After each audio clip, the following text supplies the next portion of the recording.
Rachel Simon is the DMV Regional Relationship Manager for Tickets for Kids. And I'm not going to read her bio, but I'm actually going to tell you that she has a rescue dog, which I love that. She has 2 children. She has a husband, and she loves children. And I'm going to let her come on up here and tell you the rest.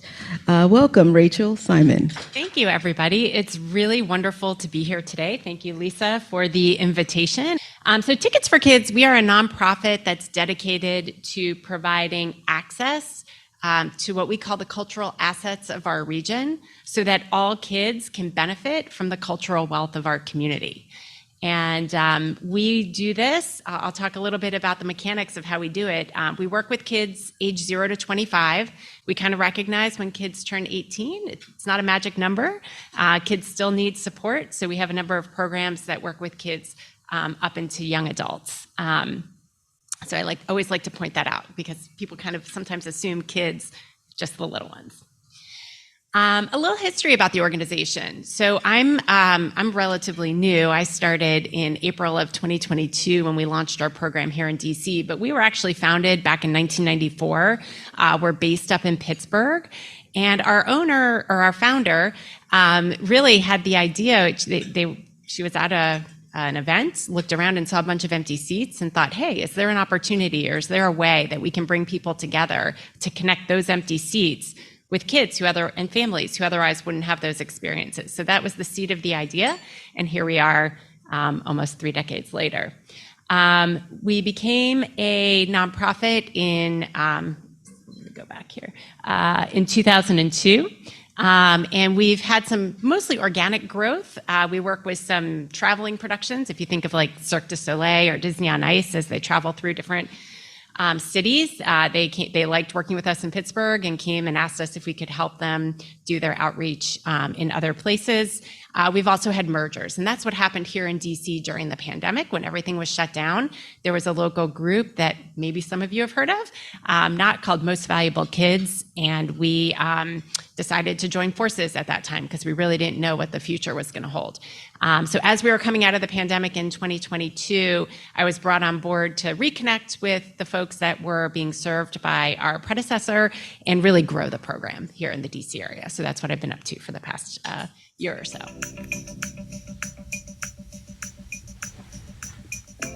Tickets for Kids was founded a little over 2 decades ago by Susan Weiner. She was with her husband, and they were seeing a performance, and she looked around and said, you know what, there are seats empty here. And Susan has a big space in her heart for kids who don't have the resources that many of us take for granted. And so she said, what can we do about this? And started talking to friends in the community and different ticket donors, and Tickets for Kids grew out of that. So what has happened in the 2 decades since then is we have this wonderful network of supporters who donate tickets. So they're individual ticket donors, but also institutional ticket donors, science museums, zoos, sports teams, etc. And they donate those tickets, and then we're able to distribute them through our partnership with social service agencies to at-risk and low-income kids so that they can have what Susan envisioned originally, which is access to the cultural resources of their community. To sit next to a child who is watching, they're taking part in a symphony for the first time, who's watching Cinderella dance across the stage with such awe and excitement, and also helping them to see that they can do anything that they put their mind to see them just smile and just the sparkle in their eyes that's priceless. For so many kids, it may be that it's their first ballgame experience or the first time they've stepped inside to a theater. And for some of them, that in and of itself is so impactful because it can spark an interest or whatever it might be. But also, many of the kids that we serve, a feeling of safety and security is a luxury that they don't have in their own neighborhood. So for many of them, it's simply the 2 hours to feel like they're in a safe space and that they can be a kid. And so, of course, that's the impact we could have if we provide these opportunities directly to the kids, right? But by doing that through our partnership with social service agencies, 3,200 of whom we work with across the country, we're able to provide that experience in the context of a community that can then foster the interest that's sparked as a result of that experience. As a fellow nonprofit, one of the values that we have is we're only one part of the solution. And so having Tickets for Kids as a partner with Presley Ridge really helps us to fulfill needs that maybe we can't fulfill on our own. I think it's important for you to feel connected and to really have a sense of belonging. And so for our kids and families, Tickets for Kids provides that opportunity. It helps them to connect with their community in a very different way, to belong, to feel like everyone else, to have opportunities that maybe they haven't had ever in their past. And it really brings people together, and it really helps them to build their value in their community for themselves. Most adolescents have a very narrow view of the world. Oftentimes the 4 or 5 block surroundings that they live in is what they believe they can be. Being at a ball game, interacting with all kinds of people, going to a history museum, these are things that our kids have never done. And it really helps to reshape their opinion of who they can be and gives a much more multicultural view of the world. We're at this point in the organization's history where we have such tremendous opportunity for growth. And as a result of the relationships we established here in Pittsburgh, we began to grow nationally. And we started looking into other cities and establishing those partnerships with the social service organizations. And we looked to say, well, what other opportunities are here? How can we help the local museums, the local zoos, and other institutions achieve their community engagement initiatives? And so that's how we sort of grew throughout the country. We've distributed tickets now in all 50 states, as well as throughout Canada in our history. Last year alone, we distributed tickets in 32 states. I personally love working with Tickets for Kids. I believe that every child should have the opportunity to see live entertainment. All of us as nonprofits are looking for ways in which to pull our resources together and to offer the greatest impact. Without these types of resources, then we have very disconnected kids and families, and we want people to be connected to their communities. And when you do that, it really helps support lifelong growth, and it helps really build positive relationships. So that's the importance for us. A zip code into which a kid is born identifies so much of what they have access to: quality health care, food, quality education, cultural resources. And so it's that cultural resource piece where we come in and try to make that child feel as though they belong within their own community, because that's what helps to make the person whole. I just want to say thank you. The lives that you're touching by providing these opportunities, the impact is going to affect them for the rest of their life, and we're just so appreciative.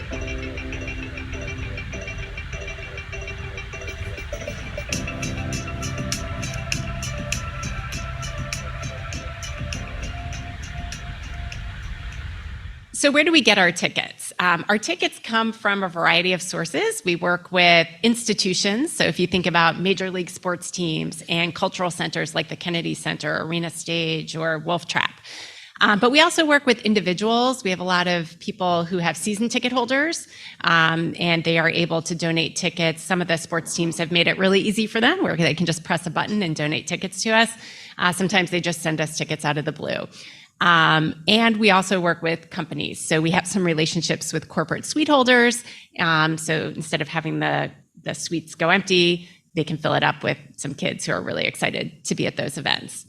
And then who uses the tickets? Kids, obviously, but we just don't go and find kids off the street. We form relationships with youth serving, community-based programs, government programs, and schools that are supporting kids and their families. And we ensure that the tickets are going to qualified families and kids because we vet them. So when they come on board with us, they go through a process of providing us with documentation and information in order to ensure that the tickets are getting into the right hands. So our agency partners, as I mentioned, are qualified programs. Those are programs that are serving a minimum of 70% kids who are considered underserved or at risk. They come through our online program. We have an online application process. They get trained on our program. We have them come to a Zoom training, so we try and make it very accessible. And once they're onboarded with us, they have the ability to log into our portal and make ticket requests.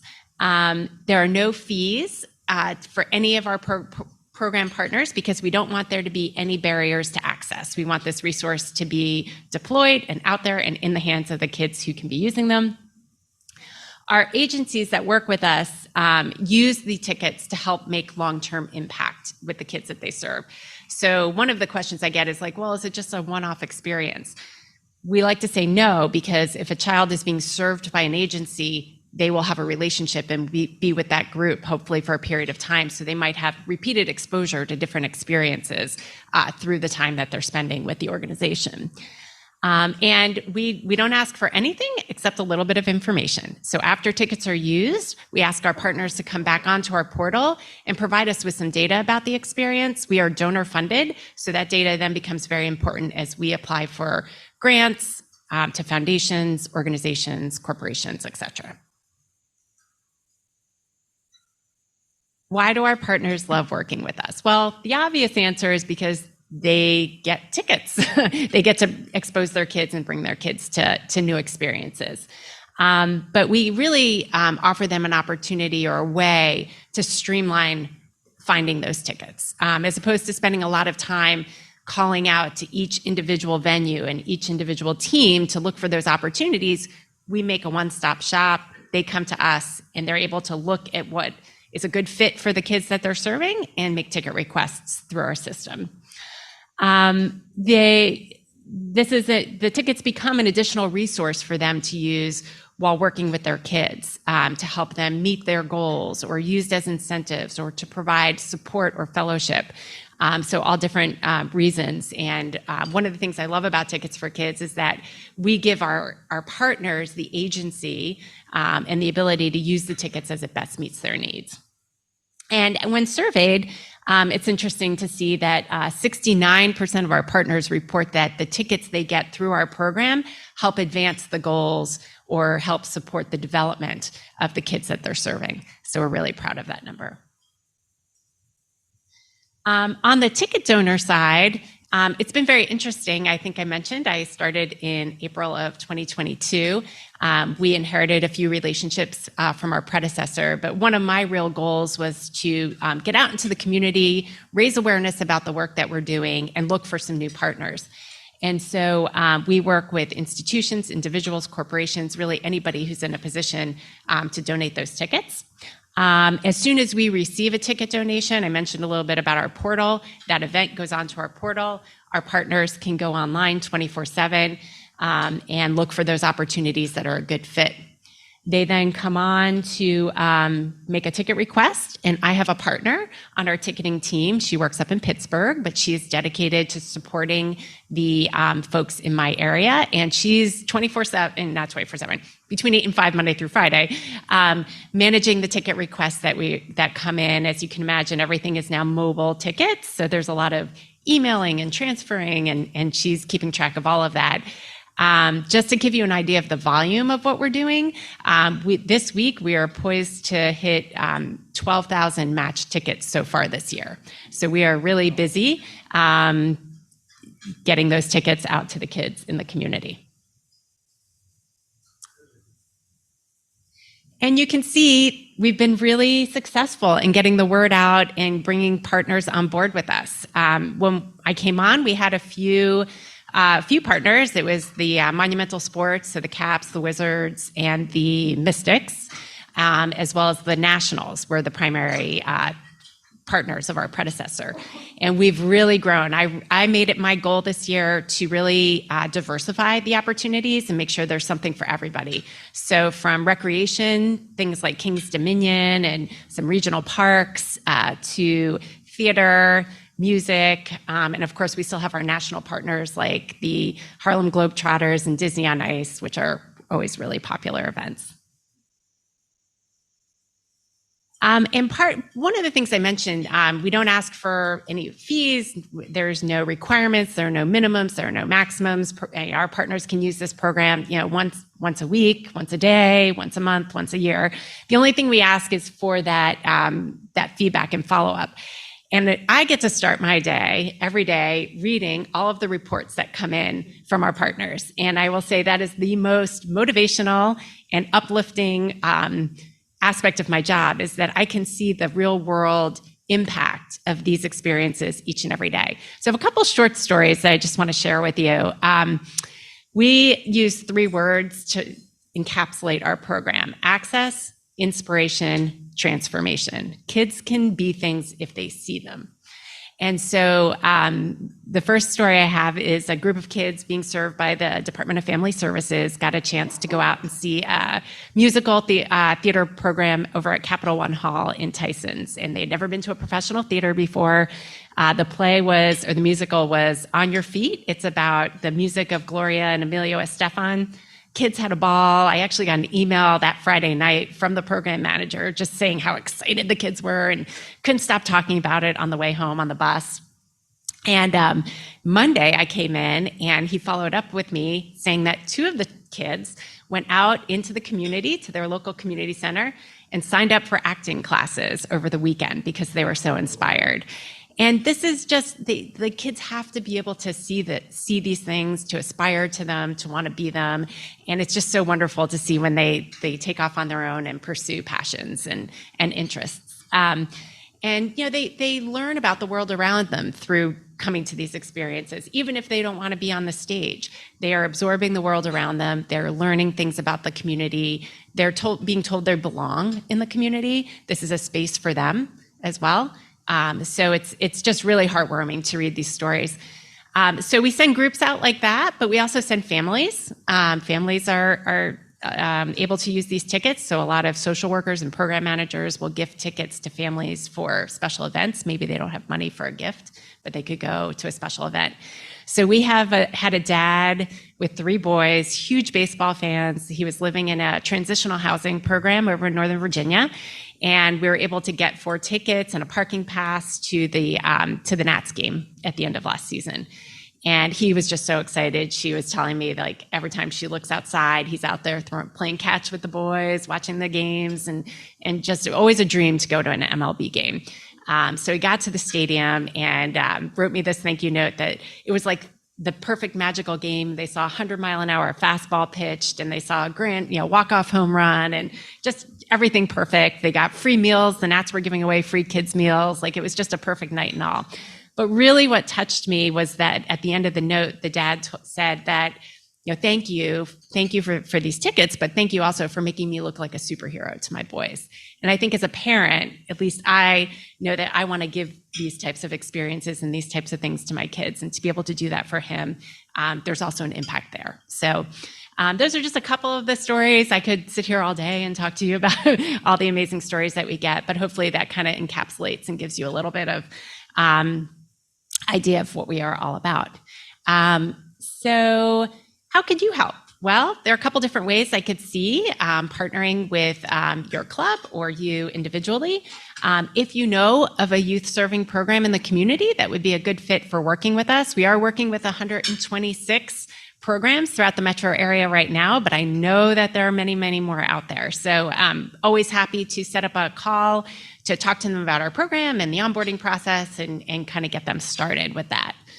If you have tickets, or you know anybody who has tickets or in a position to donate tickets, I would love to speak with them too, just talk about the program. We're very flexible in that we know each of our ticket donors, especially on the institutional side, is a little bit different. So we can set up the donation process in a way that works for them. Like we're working with, I'll use the example, the Spy Museum in DC.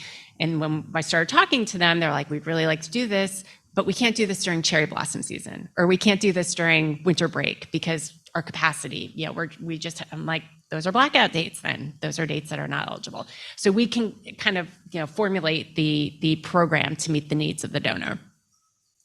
And then, I mentioned we make our program completely free. So we do raise money. So if you're interested in attending an event or sponsoring an event, I would love to talk to you about that. So that is my entire presentation, and I would love to take any questions.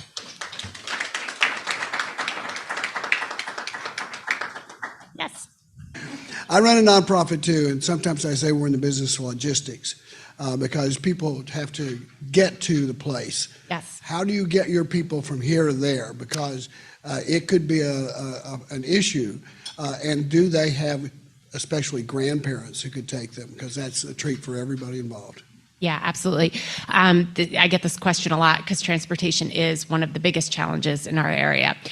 Because the tickets are all being distributed through our nonprofit partners, usually what happens is we have a main point of contact who's sort of managing all of the ticket requests, and they are the ones kind of on the ground coordinating with the either if they're sending their own group out, they're coordinating the transportation to bring the kids out to a program. Sometimes it's like a mentoring organization, so they make sure that the mentor is able to bring the child out to a program, or a trusted adult family member. Sometimes they issue Metro cards for folks so that they could get to the event.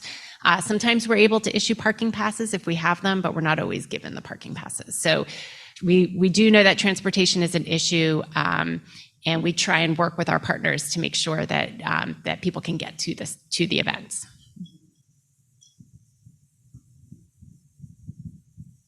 Thank you for being here. Very nice presentation. Talk about the parents being involved in this. I think I never even thought about that, but I think this is really a whole new area that we should know more about, how the parents can be involved, because, the whole idea of the dad becomes the hero.